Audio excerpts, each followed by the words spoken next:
السلام علیکم ورحمۃ اللہ وبرکاتہ۔ امید ہے کہ آپ سب حضرات خیریت سے ہوں گے۔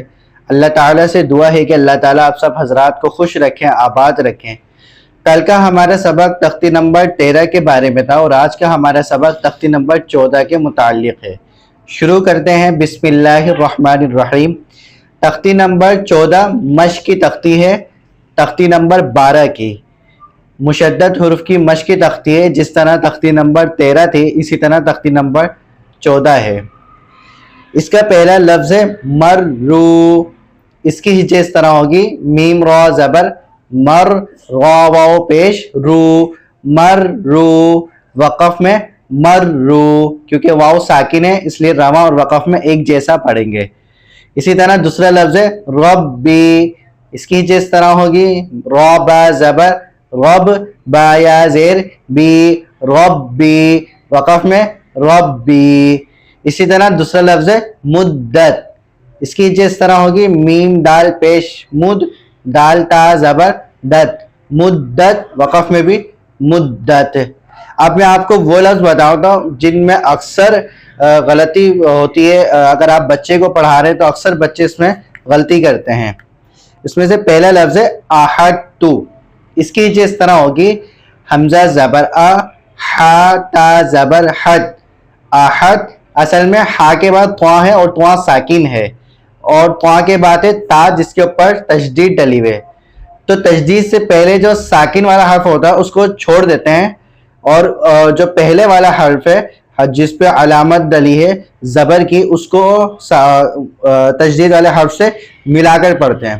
تو بچے کو آسان طریقے سے آپ بتائیں کہ تشدید سے پہلے اگر ساکن والا لفظ ہو، سکون والا لفظ ہو، اس کو چھوڑ دیں گے اور اس کے بعد والا لفظ پڑھیں گے۔ تو اس کی اس طرح ہوگی، حمزہ زبر آ، ہا تا زبر حد، احد، تا پیش تو، احد تو، وقف میں احد۔ اسی طرح ایک دوسرا لفظ ہے مسمن، مسمن، میم پیش مو، سین میم زبر سم، کیونکہ میم مشدد ہے اس لیے اس میں غنہ ہوگا، اور میم دو زبر من، اس میں غنہ نہیں کریں کیونکہ آگے حروف حلقی ہے، تو اس کو پڑھیں گے مسمن، وقف میں کیونکہ میم کے اوپر دو زبر کی تنوین ہے تو کھڑے زبر کی طرح ایک الف کی مقدار کھینچ کے پڑھیں گے، مسما۔ غنہ دونوں صورتوں میں ہوگا، رواں میں بھی ہوگا اور وقف میں بھی ہوگا۔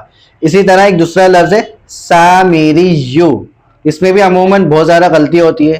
اس کی جس طرح ہوگی، سین الف زبر سا، میم زیر می، سامی، را یا زیر ری، سامیری، یا پیش یو، سامیری یو، وقف میں سامیری، یا کو ساکن کر دیں گے۔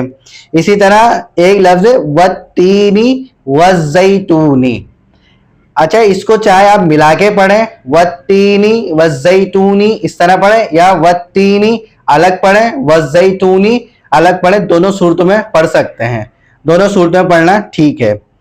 اسی طریقے سے ایک لفظ ہے اذا السماء انشقت، اس کی ہجے اس طرح ہوگی، حمزہ زیر ای، ذال سین زبر ذس، اذا سین زبر سا۔ اس چیز کا خیال رکھے گا کہ سین میں اگر بچے کو پڑھا رہے ہیں یا خود پڑھ رہے ہیں تو سین میں زبان نہ نکلے، سین زبر سا، اذا سا، میم الف مز زبر ما، اذا السماء، حمزہ نون پیش ان، اذا السماء ان، شین قاف زبر شق، قاف تا زبر قد، شقت، اذا السماء انشقت، وقف میں اذا السماء انشقت، رواں اور وقف میں ایک جیسا پڑھیں گے کیونکہ آخر میں سکون ہے اس وجہ سے۔ اس طرح ہماری تختی نمبر 14 مکمل ہو گئی۔ اللہ تعالیٰ سے دعا ہے کہ اللہ تعالیٰ ان تمام باتوں پر عمل کی توفیق نصیب فرمائے اور قرآن پاک با تجوید پڑھنے کی توفیق عطا فرمائے۔ السلام علیکم ورحمۃ اللہ وبرکاتہ۔